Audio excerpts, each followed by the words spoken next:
నమస్తే welcome to click TV news నేను KV ముందుగా హెడ్లైన్స్ ప్రారంభమైన ఏపీ అసెంబ్లీ సమావేశాలు ఈ నెల 7వ తేదీన అసెంబ్లీలో బడ్జెట్ ప్రవేశపెట్టనున్న ఆర్థిక శాఖ మంత్రి బుగ్గన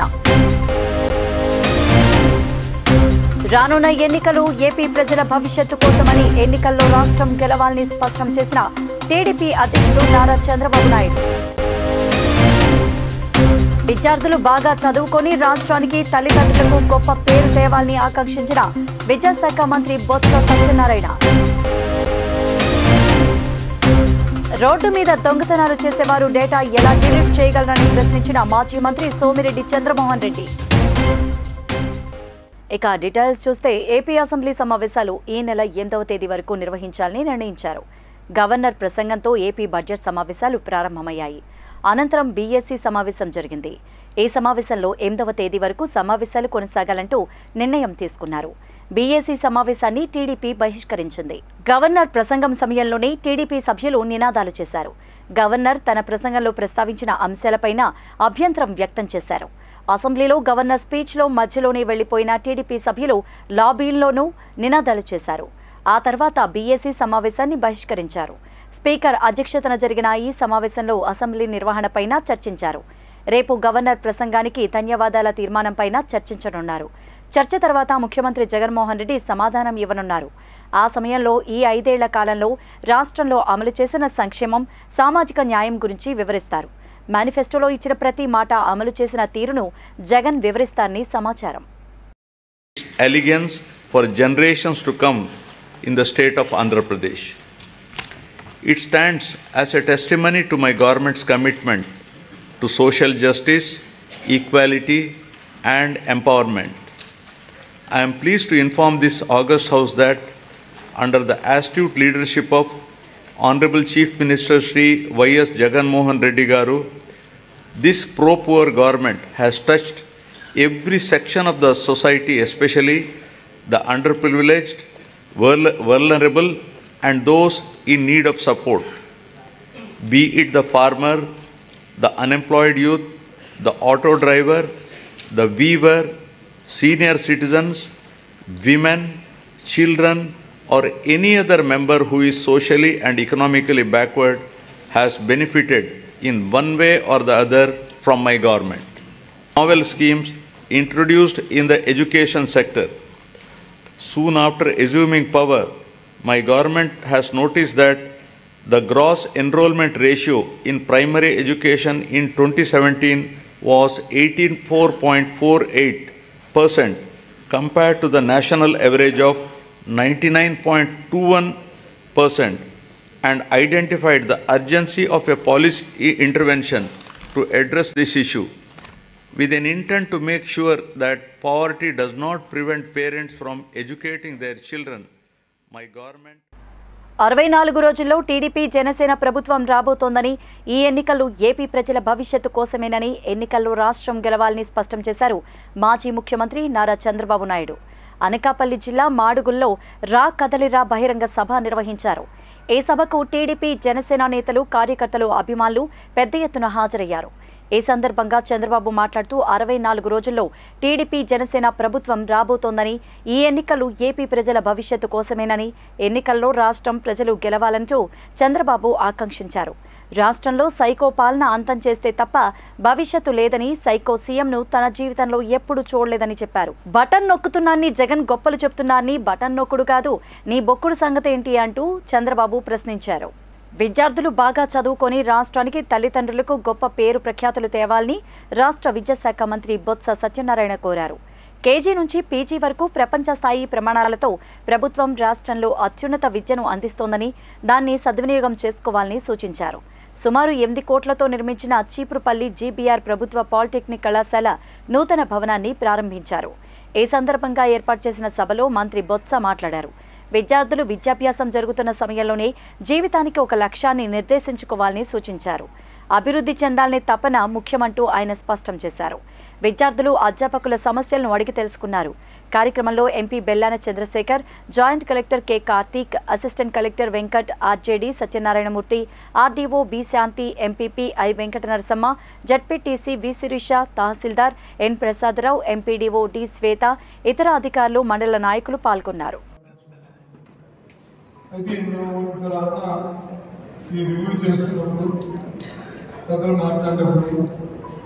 ఇక్కడ ఉన్న 2 సబ్జెక్టుల్లో 3 సంవత్సరాలు కలిపి సంవత్సరానికి 180 మంది ఇంటేక్ ఉంది రావాలి. కానీ అంతమంది మన దగ్గర లేదు. 3 సంవత్సరాలు కలిపి 360 ఉండాలి. కానీ ఉన్న సంఖ్య 203 మాత్రమే. ఉన్న సంఖ్య 203 మాత్రమే. దానికి ఏంటి చెప్పని ప్రిన్సిపల్ గారిని వాళ్ళు అడిగారు. మీ పిల్లలు చెప్తున్నప్పుడు చూశారు. ఏంటంటే ఈ 2 మన సబ్జెక్ట్స్ ఏవైతే 2 ఉన్నాయో సార్ సురేష్ గారు ఈ 2 మెకానికల్ ఎలక్ట్రికల్ ఇచ్చారు.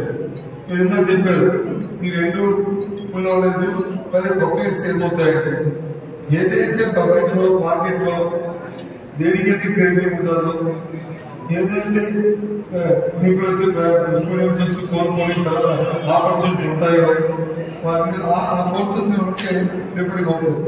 ఇప్పుడు పాలిటెక్నిక్ వచ్చినప్పటికీ ఇప్పుడు బయట ఇంజనీరింగ్లో కానీ వాణిజ్యంలో కానీ ఇప్పుడు అంతా కూడా కంప్యూటర్స్ ఉంది.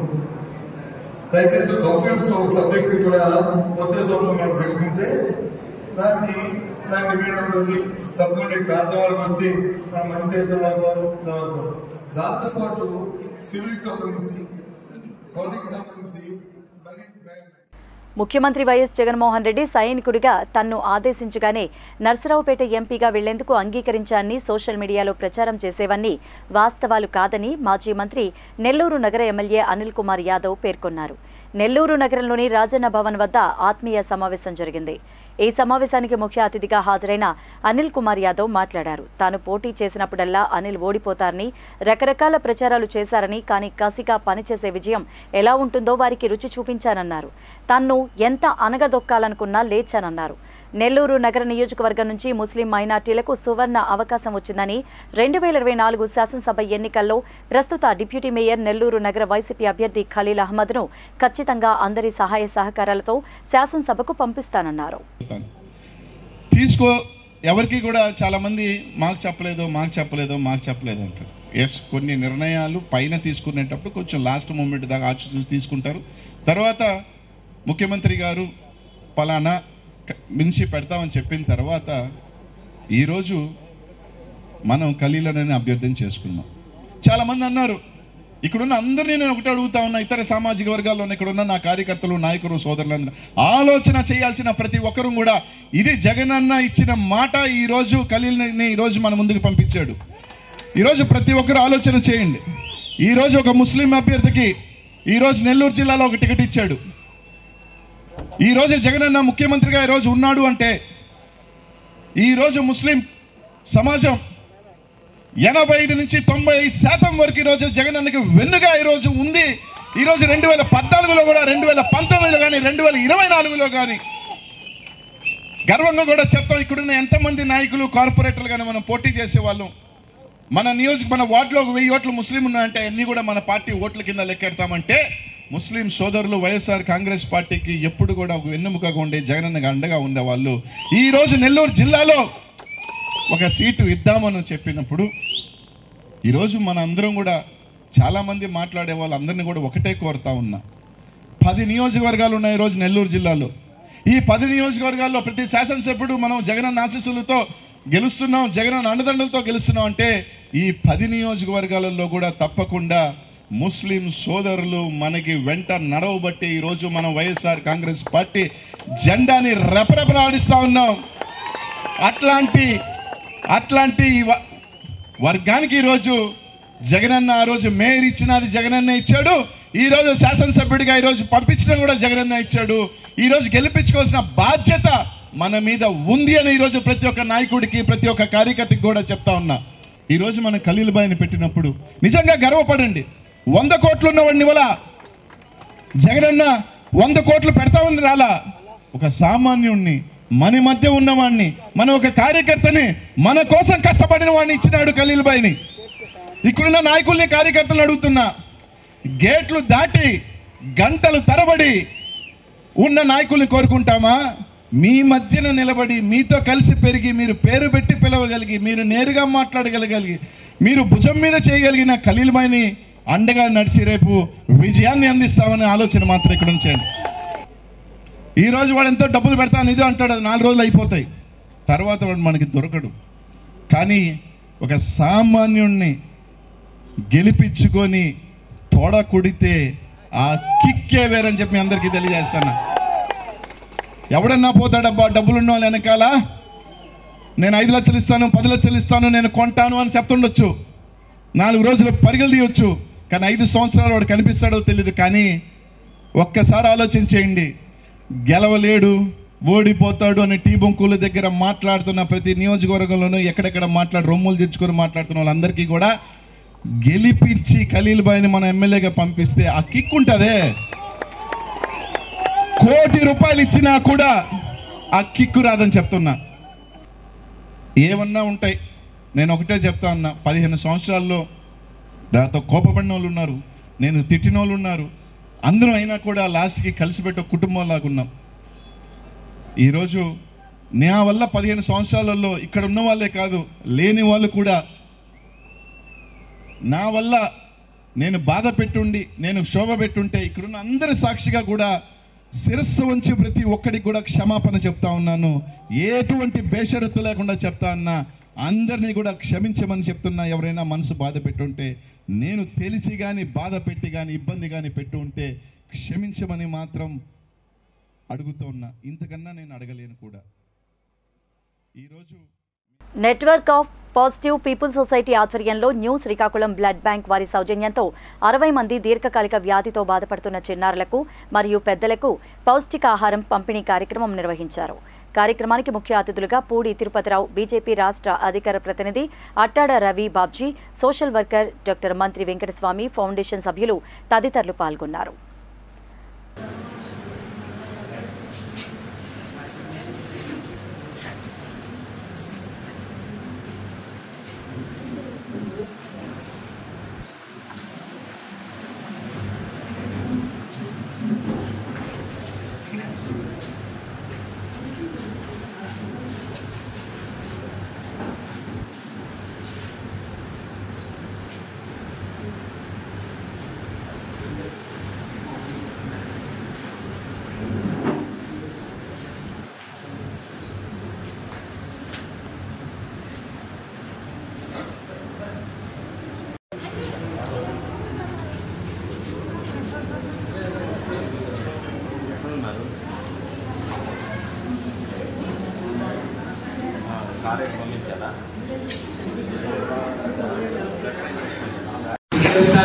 బాధపడుతున్న వారికి రక్తదానం ఇవ్వడంలో ఇది బ్లడ్ బ్యాంక్ కూడా చాలా సహాయం. ముఖ్యంగా తలసేమియా, హెచ్ఐవి వ్యాధిగ్రస్తులు కూడా ఇస్తున్నారు.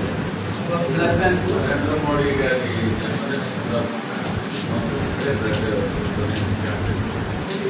నేను కూడా లాస్ట్ 3 years వాళ్ళు మా యొక్క క్లైంట్కి మాత్రం ఏదైనా అవసరత ఇక్కడ ఎడ్మిట్ ఎక్కువగా జరుగుతున్న పేషెంట్కి ఏదైనా అవసరం అయితే బ్లడ్ బ్యాంక్ కావాలి, గవర్నమెంట్ కావాలి, ఒక బ్యాగ్ మాత్రం ఇస్తున్నారు. అవసరం రిక్వైర్మెంట్ ఉంటే మేము ఏమైనా రిక్వెస్ట్ చేస్తే ఇచ్చారు. గతంలో ఒక క్యారింగ్ అయినటువంటి డెలివరీ అయిన సమయంలో రక్తం అవసరం అయితే మణిగా ఆ విషయంలో చాలా చేశారు. సో ఈ కార్యక్రమాన్ని ఉద్దేశించి డాక్టర్ మణికంఠ గారు న్యూ బ్లడ్ బ్యాంక్ వ్యవస్థాపకులు మాట్లాడవలసిందిగా నమస్కారం.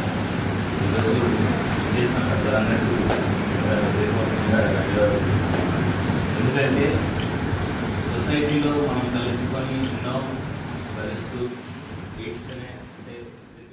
తెలగ సామాజిక వర్గాన్ని బీసీ జాబితాలో చేర్చాలి అనే నినాదంతో ఇచ్చాపురంలో ప్రారంభించిన పాదయాత్ర శ్రీకాకుళం చేరుకుంది.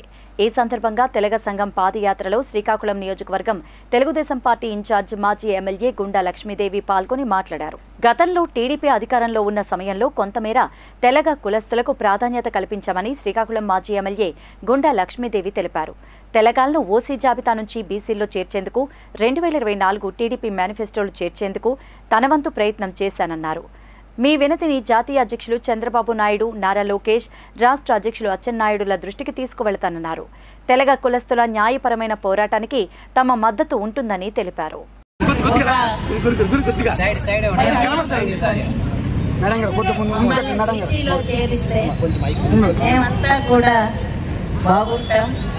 ముఖ్యంగా మా తరాలైతే పూర్తవుతున్నాయి, కానీ వచ్చే తరాలైనా బాగుంటుంది అన్న ఉద్దేశంతో గౌరవనీయులు టీవీఆర్ గారు ఈరోజు పాదయాత్రని చేయటం జరుగుతుంది.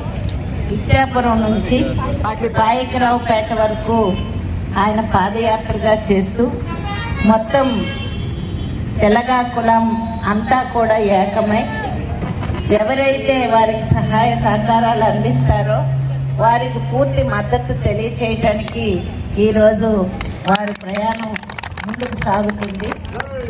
తప్పకుండా చంద్రబాబు నాయుడు గారు ముఖ్యమంత్రిగా ఉన్నప్పుడు వైశ్యాస్ని కలిపినప్పుడు తెలగాలందరూ కూడా చంద్రబాబు నాయుడు గారికి ఒక రిప్రజెంటేషన్ ఇవ్వడం కూడా జరిగింది. ఆ రోజు కొన్ని కారణాల వలన అయితేనేమి ఆ కార్యక్రమం పూర్తవ్వలేదు. ఒక 5% వరకు ఏదో కార్యక్రమాన్ని మాత్రం చేయటం జరిగింది. ఇప్పుడు అలా కాకుండా పూర్తి స్థాయిలో ఇచ్చినట్లయితే ముందు తరాలు ఈరోజు వైశ్యాస్ అవనియండి వివిధ క్యాస్టులు బీసీలో చేర్చాక వాళ్ళ పిల్లలందరూ కూడా డాక్టర్లు, ఇంజనీర్లు ఈ విధంగా చదువుకుంటూ ముందుకు వెళ్తున్నారు.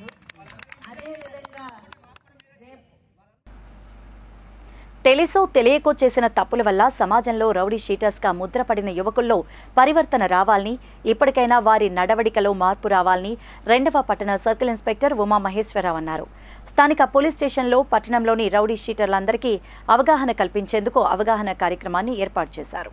ఈ సందర్భంగా సీఐ మాట్లాడుతూ వచ్చే ఎన్నికల్లో శాంతి భద్రతలు విఘాతం కలిగించరాదని, అలా చేస్తే కఠిన చర్యలు తీసుకోవడం జరుగుతుందని, ఇప్పటికైనా ఎటువంటి ఇబ్బందులు లేకుండా మార్పు రావాలని సూచించారు. అందరూ సమన్వయంతో ఇటువంటి గొడవలు గాని, సంఘటన గాని, ఘర్షణలు గాని సృష్టిస్తే తీవ్ర చర్యలు ఉంటాయని, వాటిని పరిగణలోకి తీసుకుని రౌడీ షీటర్లందరూ మంచిగా మెలగాలన్నారు. కార్యక్రమంలో ఎస్ఐ హరికృష్ణ, పోలీస్ సిబ్బంది పాల్గొన్నారు. శ్రీకాకుళం పట్టణంలో అందరూ కూడా శాంతి కాముకులు, పబ్లిక్ కూడా శాంతి కాముకులు. వాళ్ళు ఎప్పుడైనా పోలీస్ స్టేషన్కి వచ్చి వాళ్ళకి ఎటువంటి ఇబ్బంది అయినా సరే, వాళ్ళకి ఎవరైనా అన్యాయం జరిగినా వాళ్ళకి ఇప్పుడు కూడా అందుబాటులో ఉంటాను. ప్రజలతో మమేకమై పనిచేస్తాను. అలాగే ఎటువంటి అసాంఘిక కార్యక్రమం వాటి మీద గట్టిగా వ్యతిరేకంగా వాటితో పనిచేస్తాను. వాటి మీద అలాగే ఏదైతే రాబోయే ఎలక్షన్స్ ఉన్నాయో ఆ ఎలక్షన్స్ని ఫ్రీ అండ్ ఫెయిర్గా ఎలక్షన్ జరిగేటట్టు కృషి చేస్తాను. Thank you sir. ఇప్పుడు ఈ అవగాహన కల్పించడం కోసం కొంతమంది రౌడీ షీటర్ని తీసుకొచ్చారు కదా, వాళ్ళకి ఏం మెసేజ్ ఇచ్చారు? మనం నెక్స్ట్ రాబోయే ఎలక్షన్లో ఎటువంటి చర్యలు తీసుకుంటారు? వాళ్ళ ఇదివరకు వాళ్ళు వేరు ఇష్యూస్లో వాళ్ళు ఇన్వాల్వ్ అయినారు. అలాగే రాబోయే ఎలక్షన్స్లో వాళ్ళు ఎటువంటి కార్యక్రమాలు చేసినా సరే వాళ్ళ మీద గట్టిగా చర్యలు తీసుకోవడంతో పిలిచే వార్నింగ్ కూడా అయింది. అట్లాగే వాళ్ళకి పరివర్తన చెందినప్పుడు కూడా మంచి మాటలు చెప్పాం వాళ్ళకి. అలాంటి జరిగిన ఇష్యూస్ అయిపోయినాయి కాబట్టి వాటిని మీరు మంచి పరివర్తన చెంది మంచిగా వాళ్ళు తగులుతూ ఉన్నానని చెప్పాము. రాబోయే ఎలక్షన్స్లో వాళ్ళు ఎటువంటి అసాంఘిక కార్యక్రమాలు జరగకుండా ఉండడంతో వాళ్ళ మీద గట్టిగా చెప్పడం జరిగింది. రోడ్డు మీద దొంగతనాలు చేసేవారు డేటా డిలీట్ చేయగలరా అంటూ మాజీ మంత్రి, టీడీపీ పొలిట్ బ్యూరో సభ్యులు సోమిరెడ్డి చంద్రమోహన్ రెడ్డి ప్రశ్నించారు. మీడియా సమావేశంలో ఆయన మాట్లాడుతూ గతంలో అప్పుడు ఎస్పీ విజయరావు ఏం చెప్పారు, సిబిఐ కూడా అదే చెప్పిందన్నారు. వ్యవసాయ శాఖ మంత్రి కాకాణి గోవర్ధన్ రెడ్డి గతంలోనే చంద్రబాబు కాలు పట్టుకొని ఇప్పుడు చంద్రబాబుపై కాలు దువ్వడం నెల్లూరు ప్రజలు చూస్తూనే ఉన్నారన్నారు. ఎక్కడి నుంచి ఎక్కడికి ఎదిగావు నువ్వు? రోడ్ల మీద అడక్కు తినేవాడివి. బాబు గారి గురించి వాడే భాష ఏంది? మొన్న కూడా ఒకసారి వెంకటగిరి మీటింగ్ తర్వాత ఏం మాట్లాడావు నువ్వు? నోరు కంట్రోల్లో పెట్టుకో. నీవు ఈరోజు నకిలీ పత్రాల్లో 3, నకిలీ మద్యంలో 4 ప్లస్ రిటైర్డ్ ఉద్యోగస్తులు. ఎన్ని కేసుల్లో ఉండవు నువ్వు? అటువంటివి బరి తెగించి తప్పులు చేసినోడివి చంద్రబాబు నాయుడు గురించి మాట్లాడతావా? చంద్రబాబు నాయుడుతో కంపారిజనా నీకు? 40 years అయినా నిజాయితీగా బతికాడు. జగన్మోహన్ రెడ్డి వచ్చి దుర్మార్గాలు చేస్తున్నాడు, అనుభవిస్తాడు జగన్మోహన్ రెడ్డి. జగన్మోహన్ రెడ్డి 43,000 కోట్ల భారీ దోపిడీ చేసినోడు, 31 కేసుల్లో ముద్దాయి. మీరు జగన్మోహన్ రెడ్డి గోవర్ధన్ రెడ్డిలు మాట్లాడతారా చంద్రబాబు నాయుడు గురించి? ఒక్క మాట చెప్తుండా, గోవర్ధన్ రెడ్డి నువ్వు తలకిందులుగా తపస్సు చేసిన నువ్వు జైలుకి పోకుండా తప్పించుకునే ప్రసక్తేలే. సాక్ష్యాధారాలతో కూడా, పచ్చి సాక్ష్యాధారాలు నువ్వు ప్రెస్కి రిలీజ్ చేసినవి, నా బ్యాంక్ అకౌంట్స్, నా కుటుంబం బ్యాంక్ అకౌంట్స్ ఇతర దేశాల్లో, నా వీసాలు, తప్పుడు వీసాలు, తప్పుడు బ్యాంక్ అకౌంట్లు, తప్పుడు ఆస్తులు 4 ఇతర దేశాల్లో, హాంకాంగ్, సింగపూర్, మలేషియా, ఇంకొక కంట్రీ, 4 దేశాల్లో బరి తెగించి పెట్టావు నువ్వు. ఇది ఆ కేసు, ఒరిజినల్ కేసు. ఎక్కడికి పోతావు నువ్వు? భగవంతుడు కాపాడాడు. ఏమని పోలీసు వాళ్ళని తెచ్చి లోపలేసి ఏమి ఛార్జ్షీట్ ఫైల్ చేసింది? కాకాని గోవర్ధన్ రెడ్డి రాజకీయ శత్రువు అయిన చంద్రమోహన్ రెడ్డి మీద నకిలీ పత్రాలు తయారు చేయించి ఈరోజు బదనాం చేసేదానికి ప్రయత్నం చేశాడు. చేసిన ముఠాని పట్టుకున్నాము అని చెప్పి నంబర్ A1 కాకాని గోవర్ధన్ రెడ్డి మీద పెడితే లుంగి కట్టుకొని వెళ్ళిపోయాను సుప్రీంకోర్టుకి. నీకు నెల్లూరు జిల్లా కోర్టు, హైకోర్టు ఎవ్వరు నీకు బెయిల్ లే. సుప్రీంకోర్టులో బెయిల్ కండిషన్ బెయిల్ తెచ్చుకున్నావు. రోజు హెడ్ కానిస్టేబుల్ దగ్గర సంతకాలు పెట్టే స్థాయి నీది. నువ్వు అందుకు ఫైనల్గా ఏంటంటే ఈరోజు కుక్కే గెలవచ్చు. కుక్క గెలిచింది, నువ్వు చెప్పేది అది. విజయరావు అదే చెప్పాడు, కుక్క అనుకున్నది చేయించింది. కుక్క చెప్పినట్టు 2 దొంగలు పోయి ఆ ఫైలే తెచ్చారు. 17 కోట్లలో 15,000 ఫైల్స్లో ఆ కోర్టులో మిద్ది మీద ఎక్కించింది కుక్క. దాంట్లో 11 అల్మరాల్లో కాకాని ఫైలే దొంగతనం చేసిన దాకా కుక్క ఒప్పుకోలే. మళ్ళీ డేటా కూడా రిలీజ్ చేయించి దానికి కుక్క ఏమన్నా డైరెక్షన్ ఇచ్చిందేమో మా తెలీదు. ఇది ఆ రోడ్డు మీద దొంగతనాలు చేసేవాళ్ళకి ఆ ట్యాబ్లో, మొబైల్లో కాకాని కేసులో ఉండే సమాచారం డిలీట్ చేసేదానికి కూడా కుక్కే ఆర్డర్ ఇచ్చిందేమో మా తెలీదు. కానీ నువ్వు కుక్కని నమ్ముకున్నావేమో, కానీ నేనైతే నేనే నమ్ముకున్నా. మిమ్మల్ని అయితే వదిలిపెట్టే ప్రసక్తిలా. 7 ఏళ్ల పైన శిక్ష, 7 ఏళ్ల పైన శిక్ష నువ్వు అనుభవించక తప్పదు. కాకాని గోవర్ధన్ రెడ్డి గుర్తుపెట్టుకో, నోరు అదుపులో పెట్టుకో. మాట్లాడితే చంద్రబాబు నాయుడు గురించి నోరు పారేసుకుంటుండవు. నువ్వు ఒకటి కాదు, నువ్వు చేస్తుండే కుంభకోణాలు, ల్యాండ్ స్కామ్స్ చాలా ఉన్నాయి, తర్వాత మాట్లాడతాం. బట్ ఇది మాత్రం కోర్టు కేసులో నువ్వేదో సంకలు ఎగరేసుకొని అవుట్లు కాల్చుకొని మమ్మల్ని అందరినీ తిడితే నీ క్లీన్ చిట్ రాదు. నువ్వు దొంగవి, ముద్దాయివి.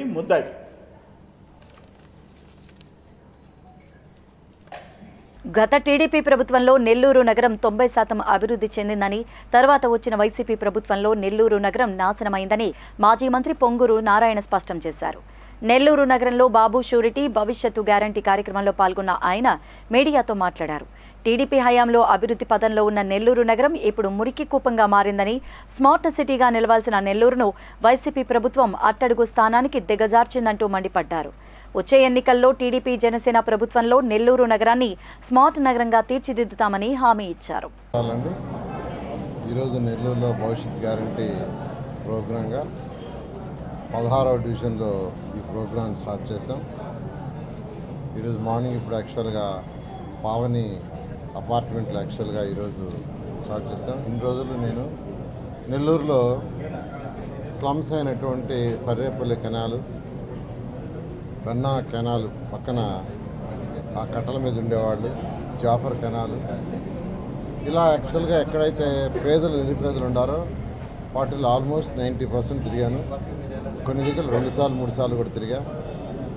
వాళ్ళ యొక్క సమస్యలు అవన్నీ అవగాహన చేసుకోవడం కోసం తిరిగాను. ఇప్పుడు యాక్చువల్గా ఈ మధ్య ఒక 4-5 రోజుల నుంచి డిఫరెంట్ ఏరియాస్లో ఈరోజు యాక్చువల్గా తిరుగుతున్నా. అయితే దానికి ముందు ఆల్మోస్ట్ చిన్న బజార్, పెద్ద బజార్ మొత్తం, తర్వాత ట్రంక్ రోడ్డు మొత్తం shops, Balajinagar main road shops, Santhapeta, Nagapeta shops కూడా ఆల్మోస్ట్ కవర్ చేస్తాను. అయితే అక్కడ వ్యాపారస్తుల సమస్యలు వేరు, వాళ్ళు చాలా సఫర్ అవుతున్నారు. వ్యాపారస్తులు వాళ్ళ సమస్యలతో చాలా సఫర్ అవుతున్నారు. ఒకప్పుడు 2014 నుంచి 19 దాకా వ్యాపారస్తులు ఎంతో స్వేచ్ఛగా వ్యాపారం చేసుకునేవాళ్ళు. అది చెప్తున్నారు సార్, ఎంతో స్వేచ్ఛగా వ్యాపారం చేసుకునేవాళ్ళం, ఎవ్వరు వచ్చి మమ్మల్ని బెదిరించి అదిరించి ఉండేది కాదు.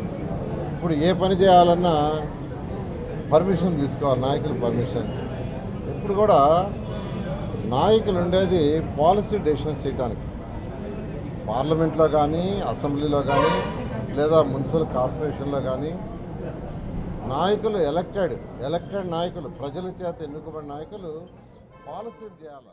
వైఎస్ఆర్ ఆసరా ద్వారా డ్వాక్రా మహిళల ఖాతాల్లో వరుసగా 4వ ఏడాది నగదు జమ చేసిన సందర్భంగా వైఎస్ఆర్ ఆసరా లబ్ధిదారులతో ఎంవీపీ కాలనీ ఏఎస్ రాజా కాలేజీ గ్రౌండ్స్లో ఆసరా సంబరాలు విశాఖ ఎంపీ తూర్పు నియోజకవర్గ సమన్వయకర్త ఎంవివి సత్యనారాయణ ఆధ్వర్యంలో జరిగాయి. ఈ కార్యక్రమానికి ముఖ్య అతిథిగా నగర మేయర్ హరివెంకట కుమారి పాల్గొన్నారు. ముఖ్యమంత్రి జగన్మోహన్ రెడ్డి చిత్రపటానికి పాలాభిషేకం చేసి లబ్ధిదారులకు చెక్కులు పంపిణీ చేశారు. ఈ సందర్భంగా ఎంవివి మాట్లాడుతూ ప్రతి అక్క చెల్లెమ్మ కళ్లలో సంతోషాలు నింపడమే ధ్యేయంగా వారికి ఆర్థిక స్వావలంబన కలిగించి ఆ కుటుంబానికి వెన్నుదన్నుగా ఉండాలని సదుద్దేశ్యంతో ముఖ్యమంత్రి వైఎస్ జగన్మోహన్ రెడ్డి ప్రవేశపెట్టిన ఆసరా పథకం ద్వారా ప్రతి లబ్ధిదారుని అకౌంట్లో నేరుగా నగదు జమ అయ్యే విధంగా చేసి ఇచ్చిన మాటకు కట్టుబడిన ముఖ్యమంత్రికి మనమందరం రుణపడి ఉంటామన్నారు. వచ్చే ఎన్నికల్లో ముఖ్యమంత్రి జగన్మోహన్ రెడ్డిని మళ్లీ ముఖ్యమంత్రి అయ్యేందుకు ప్రతి ఒక్కరూ సహకరించాలన్నారు. తూర్పు నియోజకవర్గంలో వ్యక్తులు ముఖ్యం కాదు, పార్టీ ముఖ్యమంటూ స్పష్టం చేశారు. ఇదిలా ఉంటే తూర్పు మాజీ వైసీపీ సమన్వయకర్త అక్రమాని విజయ నిర్మల గైర్హాజరవడంతో చర్చనీయాంశంగా మారింది. ఈ కార్యక్రమంలో కార్పొరేటర్లు, వివిధ కార్పొరేషన్ల చైర్మన్లు, అధ్యక్షులు, సచివాలయ కన్వీనర్లు, గృహ సారథులు, అధిక సంఖ్యలో మహిళలు పాల్గొన్నారు. ఇవాళ రోడ్లు చాలా మంది మాట్లాడుతూ ఉన్నారు, విశాఖపట్నం అభివృద్ధి లేదు, అది లేదని. మీరు చూసుకోండి, మీ ఏరియాస్లో చూడండి, ఏ రోడ్డు చూసినా కూడా నల్లని తారు రోడ్లు, సిమెంట్ రోడ్లు. ఈరోజు మా మున్సిపాలిటీలో మా మేయర్ గారు కానీ మా కార్పొరేటర్లు కానీ వాళ్ళు ప్రతి ఇంటింటికి వెళ్ళి ప్రతి వార్డు విజిట్ చేసి గత 50 సంవత్సరాల్లో ఎప్పుడు లేని విధంగా ఈరోజు విశాఖపట్నంలో రోడ్లు కానీ, డ్రైన్లు కానీ, పార్కులు కానీ అభివృద్ధి చేసిన విషయం మేము లెక్కలతో సైతం మీకు చెప్పగలమని కూడా చెప్తా ఉన్నా. మీ ఇంటి పక్కల చూడండి, మీ ఇంటి పక్కల డ్రైన్లు చూడండి, మీ ఇంటికి వెళ్ళి రోడ్లు, అన్ని రోడ్లు సిమెంట్ రోడ్లు అయిపోయినాయి. చిన్న చిన్న స్లమ్ ఏరియాస్లో కూడా అన్ని డ్రైన్లు కూడా డెవలప్ చేయడం జరిగింది. ఈరోజు అన్ని రకాలుగా కూడా అభివృద్ధి జరిగింది, పార్కులు కూడా డెవలప్ చేయడం జరిగింది. అంతేకాకుండా మీరు వాటర్ తీసుకోండి. రాజమండ్రి వేమగిరిలో ఈ నెల 11న జరగనున్న సింహగర్జన భారీ బహిరంగ సభ విజయవంతం చేయాలంటూ కాంగ్రెస్ మాజీ ఎంపీ జీవి హర్ష కుమార్ కోరారు. జాబా గార్డెన్స్ విజేఎఫ్ ప్రెస్ క్లబ్లో జరిగిన మీడియా సమావేశంలో ఆయన మాట్లాడారు. దళితుల పథకాలు రద్దు పట్ల దళిత జాతి ఆగ్రహంగా ఉందన్నారు. తమ మనోభావాలు వెల్లడిగాను ఈ నెల 11న రాజమండ్రిలో దళిత సింహగర్జన తలపెట్టామన్నారు. రాష్ట్రంలో దళితులు 2వ స్థాయి పౌరులుగా ఉన్నారని, 23 దళిత పథకాలు రద్దు చేసి విద్యకు పెద్దపీట, ఇంగ్లీష్ మీడియం అమలు అని గొప్పలు చెప్తున్నారంటూ మండిపడ్డారు. దళితులను మోసం చేసిన జగన్ ఎన్నికల్లో ఓటమి ఖాయమన్నారు. డాక్టర్ సుధాకర్ మానసిక హత్య, కిరణ్ కుమార్ లాకప్ డెత్, శిరోముండనం ఘటనలు ప్రజలు మర్చిపోరన్నారు. దళితులు జగన్తో లేరు అని ఆయన స్పష్టం చేశారు. సమావేశంలో మాల మహానాడు దళిత సేన రాష్ట్ర అధ్యక్షులు పాల్తెటి పెట్టారావు, ప్రొఫెసర్ జాన్, సత్యవాణి, వసంత అప్పారావు, ఎస్ ఆంథోనీలు పాల్గొన్నారు.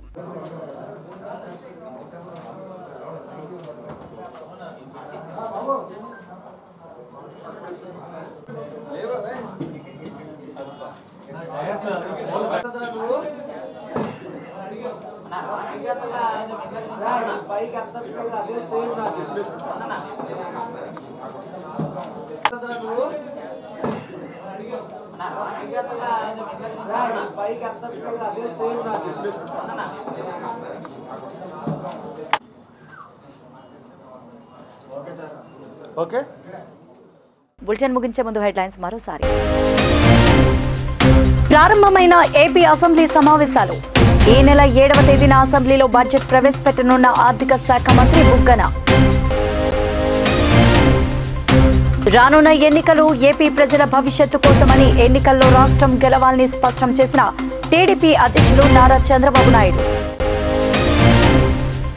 విద్యార్థులు బాగా చదువుకొని రాష్ట్రానికి, తల్లిదండ్రులకు గొప్ప పేరు తేవాలని ఆకాంక్షించిన విద్యాశాఖ మంత్రి బొత్స సత్యనారాయణ. రోడ్డు మీద దొంగతనాలు చేసేవారు డేటా ఎలా డిలీట్ చేయగలరని ప్రశ్నించిన మాజీ మంత్రి సోమిరెడ్డి చంద్రమోహన్ రెడ్డి. ఇవే బులెటిన్ అప్డేట్స్. మరిన్ని వార్తా విశేషాలతో మరో బులెటిన్లో మళ్ళీ కలుద్దాం. అంతవరకు సెలవు. నమస్తే.